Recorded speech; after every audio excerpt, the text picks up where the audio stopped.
चर्चित आईपीएस अधिकारी वृंदा शुक्ला ने संभाला जिले का चार्ज। पुलिस अधीक्षक वृंदा शुक्ला ने प्रेस कॉन्फ्रेंस कर दिए आवश्यक दिशा निर्देश। शासन की गाइडलाइन पहली प्राथमिकता एसपी। देखिए एबीसी न्यूज नेटवर्क अतुल्य भारत चेतना के लिए बहराइच से सूरज कुमार तिवारी की खास रिपोर्ट। ये वाला माइक मेरा आवाज आ रही है। मैं ब्रीफ में बस पहले अपनी जो प्राथमिकताएं हैं वो साझा करना चाहूँ और फिर आप सबको भी आमंत्रित करूंगी कि जनपद की पुलिसिंग के संबंध में आप लोग अपना जो एक्सपीरियंस है, अपने सुझाव है, फीडबैक है वो जरूर साझा करें। भविष्य में भी मेरी जो पूर्व की ड्यूटियाँ रही हैं प्रेस समूह से बहुत अच्छा फीडबैक मिलता है, जिससे एक दिशा मिलती है कि किस ओर ध्यान देने की आवश्यकता है। तो सबसे पहले तो जो मेरी निजी प्राथमिकताएं हैं वो यही है कि मैं चाहूंगी कि मेरी तैनाती के दौरान बहराइच पुलिस से निष्पक्ष फोर्स के रूप में जानी जाए, एक संवेदनशील फोर्स के रूप में जानी जाए और तत्परता से अपना काम करे। पुलिस की यही मुख्य जिम्मेदारी है, यही मुख्य दायित्व है कि जब भी बहराइच जनपद के नागरिकों को पुलिस की जरूरत हो तो तत्परता से मौके पर पहुंचे और उचित विधिक कार्रवाई करें। विलंब करना कार्रवाई में ताकि अनावश्यक समझौते हों, आरोप बढ़े, अनावश्यक आरोप प्रत्यारोप हो, ये सब बहुत अनप्रोफेशनल पुलिसिंग का संकेत होता है और मैं चाहूंगी कि हम इससे दूर हटें और तत्परता से निष्पक्षता से अपनी कार्रवाई करें। दूसरा, क्योंकि लोकसभा चुनाव जल्द ही अनाउंस होने वाले हैं और इसी माह में आयोजित किए जाएंगे, तो एक बहुत बड़ी प्राथमिकता ये भी रहेगी कि निष्पक्ष निर्वाचन करवाने में पुलिस अपना पूर्ण सहयोग दे और सकुशल संपन्न कराए। बिल्कुल लॉ एंड ऑर्डर इस दौरान दुरुस्त बना रहे ताकि निर्वाचन की प्रक्रिया में किसी भी प्रकार की बाधा न आए। तीसरा, जैसे कि आप सभी विदित हैं, नेपाल के साथ इस जनपद का बहुत लंबा बॉर्डर है जो कि एक अनोखी संवेदनशीलता पैदा करता है, जो लगभग 110 किलोमीटर का बॉर्डर है। तो उसके दृष्टिगत भी हम यही चाहेंगे कि पुलिस अपनी एक सतर्कता बनाए रखे। जैसे मादक पदार्थों की तस्करी वहां से होती है, बहुत संभावित है कि कभी भी आर्म्स की तस्करी भी हो सकती है, मानव तस्करी भी हो सकती है। तो इस तरह का कोई भी ट्रेंड पैदा ना हो जो अभी नहीं होता है, उसके लिए पुलिस दुरुस्त रहे, अपनी अभिसूचना तंत्र को विकसित निरंतर करती रहे ताकि इंटरनेशनल बॉर्डर का डिस्ट्रिक्ट होने के दृष्टिगत जो संवेदनशीलताएं हैं उनको हम सदैव नियंत्रित रख सके। और एक जो मेरी मुख्य निजी प्राथमिकता है वो ये है कि जो महिला संबंधी अपराध है उस पर बहुत तत्परता से कार्रवाई हो। यही एक सबसे बड़ा संकेत होता है समाज में जिससे इसको नियंत्रित किया जाता है कि पुलिस बख्शेगी नहीं और जैसे ही अपराध हो तो उसमें साथ ही साथ गिरफ्तारियां हो। और साथ ही आजकल क्योंकि महिला संबंधी कानून जो है उनका दुरुपयोग भी बहुत है, तो एक इस चीज के लिए भी मैं चाहूंगी कि पुलिस कटिबद्ध रहे कि हम किसी भी निर्दोष व्यक्ति को ना फंसने दें। बहुत अक्सर ये होता है कि दुरुपयोग होता है और जो गलत बयान महिला द्वारा दिए जाते हैं उसके आधार पर निर्दोषों के विरुद्ध कार्रवाई होती है। तो हम यही प्रयास करेंगे कि हमारी कार्रवाई बिल्कुल निष्पक्ष हो और जो कानून का उपयोग है वो सही रूप से हो सके। धन्यवाद। बेल बाइट को लेकर के क्या आपकी प्राथमिकताएं होगी? बाइट के लिए सब लोगों को परेशानी होती है। फास्ट इंफॉर्मेशन ट्रांसमिशन में हमें भी उसके साथ अपनी गति को बढ़ाना होगा और हम इस चीज के लिए पूरा प्रयास करेंगे कि साथ ही साथ बाइट दी जाए और इसको थोड़ा सा डिसेंट्रलाइज कर देने से स्पीड इसमें बढ़ती है। तो मैंने आज मीडिया सेल को यही कहा है कि मान लीजिए यदि एडिशनल एसपी स्तर के अधिकारी उपलब्ध नहीं है तो एक बार बस मुझसे फोन पे अनुमति देके चाहे सीओ साइमान इसमें बाइट दे दे ताकि हमें जो एक लैग है टाइम का उसके साथ ना इलेक्ट्रॉनिक मीडिया में मैम ये होता है ना कि इसमें करंटली उनको जो है उसका स्टेटमेंट ही आई है। हाँ जी, नहीं उसमें हम कोशिश पूरी करेंगे कि सीमा को मानव तस्करी पकड़ने से कब्जा कर सके। एक चीज मैं बता दूं, यहाँ मानव तस्कर भी पकड़े जाते हैं और लड़कियां भी बरामद होती है, बच्चे भी बरामद, लेकिन एसएसबी उसको पुलिस के सुपुर्द करने के बजाय नेपाल पुलिस को सौंप देती है। जबकि अगर 2 ग्राम चरस या पुलिस पकड़ी जाती है उस पर कार्रवाई करके जेल भेज देती है। तो क्या वो मानव तस्कर एसएसबी या पुलिस के लिए अपराधी नहीं? नहीं, देखिए अभी एसएसपी के जो अधिकारी हैं उनके साथ में अभी बैठक नहीं हुई है, तभी जब आपने पॉइंट रेस किया इसको मैं जरूर डिस्कस करूंगी। और ये मुझे लगता है कि इस चीज को कभी भी बहुत हल्के में नहीं लेना चाहिए। अक्सर हम ये कहते हैं कि अरे तस्करी नहीं हो रही है और लड़कियां भाग रही हैं, लेकिन किसी भी एक केस को हल्के में नहीं लेना चाहिए क्योंकि ऊपर से लग सकता है कि भागने का केस है लेकिन बाद में वो बहुत जल्दी ट्रैफिकिंग में परिवर्तित हो सकता है। तो इसलिए मैं पर्सनली ये मानती हूँ कि हर 363 के केस को बहुत गहराई से देखना चाहिए। और अपनी पूर्व की नियुक्तियों में मैंने प्रयास भी यही किया है कि हम अधिक से अधिक संख्या में पहले लड़की की बरामदगी करें। बालिग भी है वो एक बार बयान दे, स्पष्ट हो कि वो किन सर्कमस्टेंसेज में है, कोई तस्करी का थ्रेट तो नहीं है, अन्य उनके साथ कोई अपराध का थ्रेट नहीं है, उसके बाद फिर वो जिसके साथ जाना चाहे उनको सुपुर्द किया जाए। तो एसएसपी के साथ भी हम इस चीज़ को टेकअप करेंगे कि एक विधिवत जो कार्रवाई है वो जरूर हो। और यदि एसएसपी के संज्ञान में इस प्रकार के प्रकरण आ रहे हैं तो अनिवार्य रूप से लोकल पुलिस को उनकी रिपोर्टिंग जरूर हो, ताकि फिर जो एक विधिक कार्रवाई है वो हम सुनिश्चित करने के बाद ही अग्रिम जो भी उसमें निर्णय है लिया जाए। मैं एक चीज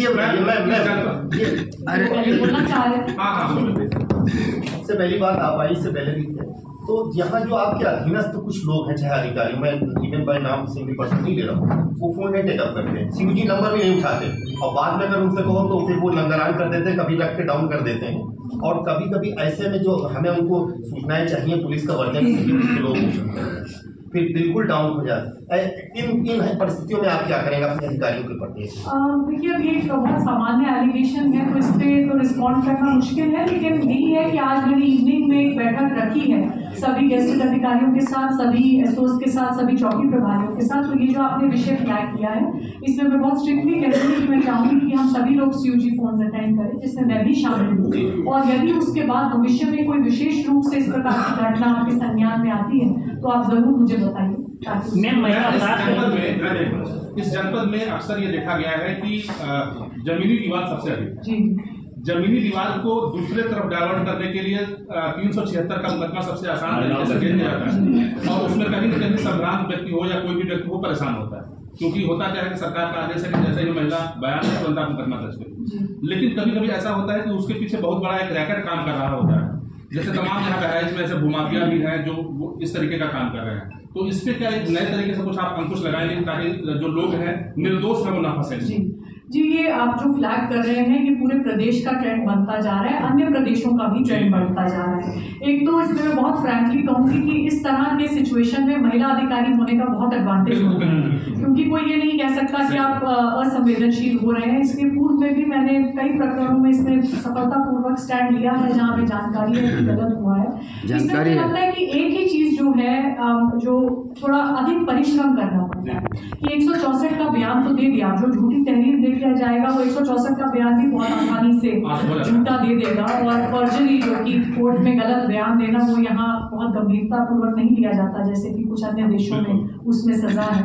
लेकिन यदि पुलिस कुछ मेहनत परिश्रम करे विवेचनात्मक कार्रवाई में, ताकि हम पर्याप्त काउंटर एविडेंस खोज सकें, टेक्निकल एविडेंस खोज सकें, जिससे वो जो झूठा आरोप लगाया जा रहा है उसका खंडन हो जाए, 99% केसेस में इस प्रकार का एविडेंस मिल जाए।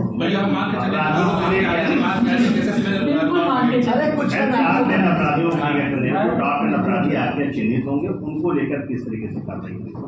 जी देखिए, पूर्व से एक लिस्ट हमेशा जनपद में बनी होती है, लेकिन मेरा ये मानना है कि ये एक लिस्ट डायनामिक लिस्ट होती है और इसको कॉन्स्टेंटली अपडेट होते रहना चाहिए। तो जो शासन के चिन्हित अपराधी हैं उनके विरुद्ध तो हमें कार्रवाई करनी ही है। उसी के साथ साथ आने वाले सप्ताह में जैसे ही मेरा परिचय हो जाएगा कि कौन से मुख्य अपराध हैं या कौन से मुख्य अपराधी हैं, तो उसके बाद हम एक आंकलन, एक एक्सरसाइज पुनः दोहराएंगे कि कौन से हमारे ऐसे चिन्हित प्राथमिकता वाले अपराधी हैं जिनके विरुद्ध हमें कठोरतम कार्रवाई करनी है या थोड़ी विस्तृत निरोधात्मक कार्रवाई। हो गया कि ये थोड़ा एक अंडररेटेड, एक निग्लेक्टेड विषय बन गया है। हम बस सामान्य रूप से थानाध्यक्ष और प्रभारी मान लेते कह रहे किसी के साथ भाग गई, तो उसमें बस इतना प्रयास नहीं होता। अंदर इसकी परिवार बहुत रुचि है, बार बार पैरवी करते रहे। लेकिन यदि पुलिस लीडरशिप स्टैंड ले तो एक एसओपी डेवलप है और बहुत से अन्य प्रदेश हैं जिनके बहुत सक्सेसफुल मॉडल्स हैं। उस आर्टिकल में मैंने कुछ कोट भी किए हैं, कुछ इंसेंटिव्स जो पुलिस को दिए जा सकते हैं हर रिकवरी पे। तो इस तरह के एक्सपेरिमेंट्स हम जरूर रन करेंगे ताकि बड़ी से बड़ी संख्या में खोए हुए बच्चों की, महिलाओं की बराबर। बहुत सी ऐसी घटनाएं हैं जो वर्कआउट जरूरी है, बड़ी घटनाएं महिलाओं को लेकर, उसको लेकर किस तरीके से आप ध्यान करेंगे कि जो घटनाएं हो चुकी हो खुलासा हत्या करके महिलाओं को संपर्क किया गया, ऐसी कई घटनाएं हैं जो अभी जिसका खुलासा नहीं हुआ है? जी, अगले कुछ दिन में मेरा ये उद्देश्य है कि इस प्रकार की सभी घटनाओं का एक बार आंकलन कर लिया जाए और फिर डिपेंडिंग ऑन क्या उसकी गंभीरता लगती है या कितना कॉम्प्लेक्स उसको लगता है वर्कआउट करना, उस हिसाब से स्पेशलाइज्ड टीम्स बना दी जाए। अक्सर क्या होता है कि इस तरह के जो केसेस होते हैं जो उनकी शिनाख्त नहीं हो पाती, खुद नहीं हो पाते, कई बार वो संबंधित देश के, या जैसे यहाँ पे तो इंटरनेशनल बॉर्डर है, हो सकता है नेपाल की लेडीज हो मार के यहाँ फेंक गए, आपका टोरस बॉर्डर है, तो उसमें थोड़ी मेहनत अधिक लगती है, स्पेशलाइज टीम लगती है जो मैनुअल इंटरव्यू काम करे, टेक्निकल एविडेंस भी गैदर करे, तो it's just a question of hard work. तो उसमें हम फिर उसको एक बार असेस करके अकॉर्डिंगली टीम्स का गठन करते हैं। अपने बारे में बताइए, कहाँ रहने वाले एक आदमी पूछो ना।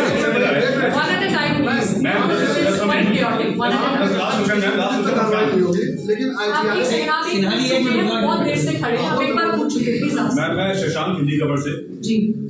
हिंदी खबर ने काफी समय से बॉर्डर और इस एरिया को काफी कवर किया है और बहुत क्लियर कर दो कि they are being involve in drug trafficking, और सेम एस ड्रग का बहुत बड़ा एक नेटवर्क है जो उस क्षेत्र में काम करता है जी। इसका एक और माध्यम बन चुका है। रिसेंटली एक स्टोरी कवर की थी, इसमें जो इलीगल ट्रांसपोर्टेशन है फ्रॉम नेपाल टू इंडिया, इसमें भी ऐसी चीजें मिली हैं खबर के माध्यम से, और आपके अपने इनपुट्स में भी ये सूचना आई है, वो रेलवे डॉक्यूमेंट्स हमारे पास में भी आए हैं। इस पे आप क्या काम करेंगे, क्योंकि बॉर्डर से बहुत ज्यादा ड्रग ट्रैफिकिंग, इलीगल ट्रैफिकिंग और बच्चों की ट्रैफिकिंग, सब चीजों में काफी ज्यादा यहाँ पर हो रही है। इसको रोकने के लिए आप क्या प्रयास करेंगे, क्योंकि ये बहुत है जी। इसमें मल्टी स्टेक होल्डर अप्रोच अपनानी चाहिए कि इसमें हम ये माने कि ये हम सभी का जनपद है, इसको सुरक्षित रखना और इसको इस प्रकार के संगठित अपराध का गढ़ ना बनने देना हम सबकी जिम्मेवारी है। तो इसमें हम यही चाहेंगे कि जैसे मीडिया एक बहुत बड़ा स्टेक होल्डर है जिनके पास इनपुट्स पहुंचते हैं, कि आप लोग हमसे प्रोएक्टिवली इस प्रकार के इनपुट साझा करें। इसी तरह से आगे जैसे हम अन्य स्टेक होल्डर से बात करेंगे, मैं ग्राम प्रधानों के साथ भी एक इस प्रकार की बैठक करना चाह रही हूँ जहाँ एक हम अपने आदान प्रदान करें कि क्या हमें उनसे अपेक्षा है, क्या उन्हें हमसे अपेक्षा है, और जैसे संभ्रांत नागरिक हैं, अन्य लोग हैं जो कि एक इंफॉर्मेशन का स्रोत बन सकते हैं, उनको हम जरूर कल्टिवेट करना चाहेंगे कि वो बिल्कुल बेहिचक पुलिस के पास आके हमें बता सकें, और फिर हमें अपनी एक जो कार्य कुशलता है उसको भी विकसित करना है, चाहे वो हमारी एसओजी टीम हो या ओवरऑल हमारी एक जो टेक्निकल सर्वेलेंस की कैपेबिलिटी है। संगठित अपराध को काउंटर करने के लिए पुलिस को अपना वेयरविदॉल बढ़ाना बहुत आवश्यक होता है, ताकि आप उनके टेक्निक से कीप अप कर सकें। इसमें निकल के आया है कि जब भी ऐसे आप लोग काफी ज्यादा ट्रेड भी करते हैं, पकड़ने भी आते हैं, लेकिन जो बड़े बिग प्लेयर्स हैं इसके अंदर वो कभी भी इसके नेटवर्क में नहीं आए हैं। हमारे छोटे प्लेयर्स इसमें आए हैं और उनको आप लोग ने थोड़ी सजा पाई, और फिर बाद में उनके कुछ NDPS एक्ट के तहत जो है वो बरी भी हो जाते हैं और वापस उस एक्टिविटी में आते हैं और नया बनता है। ये बड़ा चैलेंज क्या मानती है, बड़ा चैलेंज है ये? नहीं, बड़ा चैलेंज है, और उसमें देखिए बहुत से चैलेंजेस है। फॉर एग्जांपल सबसे सिंपल है कि कोई अगर इंटरनेशनल बॉर्डर क्रॉस कर लेता है उसको वापस बुलाना कितना बड़ा लीगल चैलेंज है। Our processes are so cumbersome कि किसी को जो इंटरनेशनल बॉर्डर क्रॉस कर ले, it's not easy to bring them back. So catching the big fish is not always easy, but ये है कि आप प्रयास ही कर सकते हैं, कभी प्रयास सफल होता है कभी नहीं। मैम अपने बारे में थोड़ा आखिर में अपने आपने कहा कि पीड़ितों पे कोई कार्रवाई नहीं होनी दी जाएगी, पीड़ितों में जो पीड़ित होगा, लेकिन जो सुनियोजित तरीके से अपराध करते हैं उनका हथियार IGRS बन गया है। मैं पीड़ित हूँ, अगर आपके पास प्रार्थना पत्र लेके आता हूँ, पत्र जो विपक्षी हमारा वो IGRS डाल के उसके बाद पुलिस की मजबूरी फिर दोनों पक्षों पर कार्रवाई कर देती है। मैं पीड़ित भी हूँ, पता लगा मुझ पर कार्रवाई नहीं, ऐसे मामलों पे आप कैसे जो है काम कर सकेंगे? देखिए ऐसा नहीं है, IGRS में प्रार्थना पत्र डाल देने का ये मतलब नहीं है कि आपके पक्ष में कार्रवाई होगी।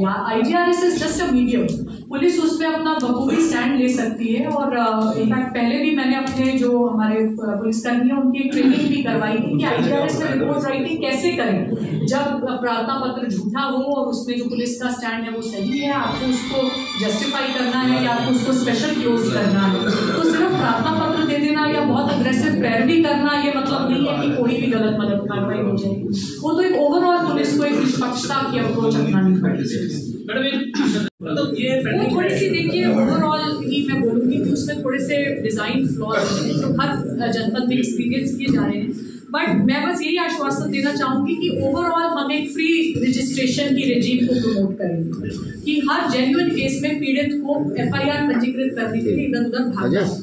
तो ओवरऑल हम यही चाहेंगे कि इस प्रकार का एक वातावरण विकसित हो थाने में। उसके लिए यातायात व्यवस्था में अवैध एक बहुत बड़ा कारण है जो कि कई वर्षों से चल रहा है, लेकिन कोई भी अधिकारी सुनने को तैयार नहीं है कि इसमें कोई कार्रवाई की जाए, जबकि मुख्यमंत्री का भी सीधा कि इस पर कार्रवाई हो, तो क्या आपके माध्यम से उम्मीद की जा सकती है इसके ऊपर?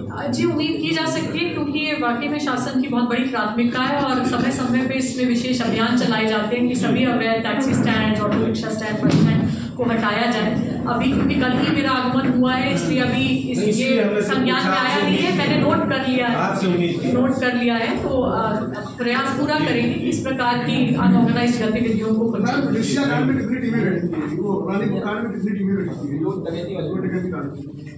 उसमें तो सीओ साहब भी बता कितनी घंटे मैं अपना ब्रीफ करूंगा। मैं थोड़ा बात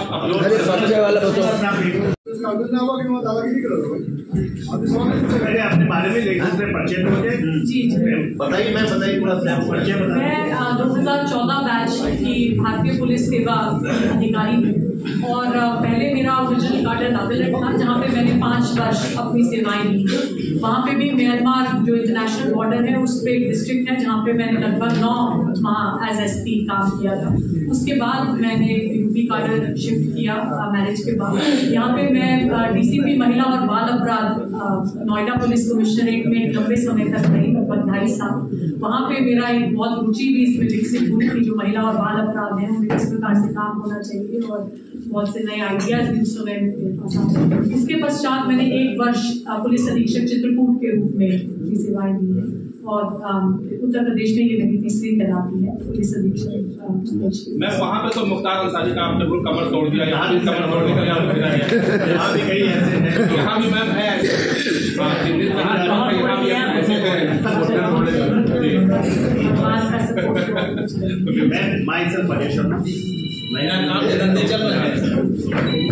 जिले के SP प्रशांत वर्मा का बीते दिनों तबादला हो गया था। सरकार ने चित्रकूट जनपद की पुलिस अधीक्षक वृंदा शुक्ला को जिले की कमान सौंपी। सोमवार को उन्होंने जनपद पहुंचकर अपना कार्यभार ग्रहण कर लिया।